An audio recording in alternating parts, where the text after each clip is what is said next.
right? How easy is it to get people like that? Well, sometimes almost it's like hunting for a unicorn, or, you know. But the reality is, if you don't have that, then it means the technology leaders have to be sent for a lot of training and have to go through a tremendous amount of coaching with the management, with the commercial team, and the executive leadership of the company. Because what also often happens, and the biggest sources of frustration for digital transformation projects are a misalignment between the technology strategy and the business strategy, or what I will call a hijack. What is a hijack? A hijack is a technology strategy is created, but technology leadership is so stuck on building nice features, and they're disconnected from the strategic, and it's not just the strategic objectives, the changing dynamics of the core business, because businesses are also changing. The world is changing every single day. What that also means is that your technology strategy itself is also changing and adapting to the needs of the customers and the needs of the business. As we said, if you build a fancy, lovely app that doesn't serve the objectives of your customers, you've just spent a lot of money buying some, investing in something that isn't valuable. The last point that I will make, which I think a lot of people actually overlook, is this, is the changing landscape and how the economy itself is going through transformation. Not just the economy, but the demography.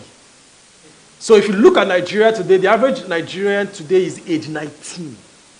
19, right? Nigeria has, arguably the fastest growing population in the world. 2040, 2050, we'll be at 400 million people.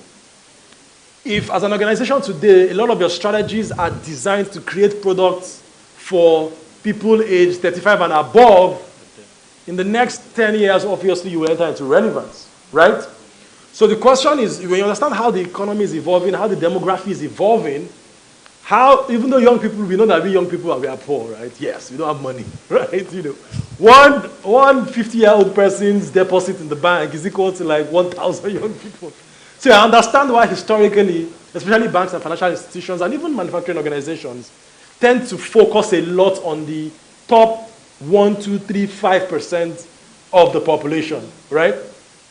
But when you look at how the demography is changing, it's changing so fast, right? Is within another 10 years, most of the people in Nigeria will be very, very young people. And many of these people would also be, their income levels will be increasing. I'll tell you, I opened my GT account, 15 years ago when GT was going after younger, poorer customers like me, right? We couldn't use some of the, more established, higher class, upper class type banks. But what happened is that we stayed with GT, many of us, over the years, right? And now, we have a little bit more money to spend, and they are reaping from that. So I think there's also the very important point of understanding how your world is changing, how the demography is changing, and anchoring your business strategy and also your digital transformation strategy on that new class of consumers that are coming in over the next few years. Thank you. Thank you. Thank you. Wow.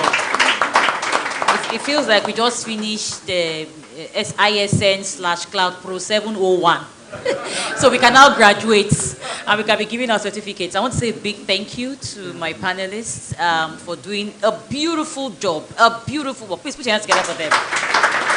Everyone did justice to the topic. We'll be throwing the floor open now for questions. If you're fast enough, we'll pick you, and if you're not, we just go to the next thing on the agenda. There's somebody there. There's somebody who can't wait to ask a question. Please, I'm only seeing one hand, and I'm not comfortable with that. Ladies, I want to see your hands up. You must have a question to ask so we can have a balanced view. So the young man there, please.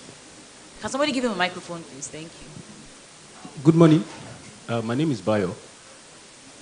Sorry, he was before you. Do you mind? Okay, please. Okay, thank you. My name is Bayo.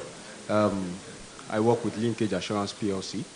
As a matter of fact, I head the IT team. So I'm so much appreciative of this program.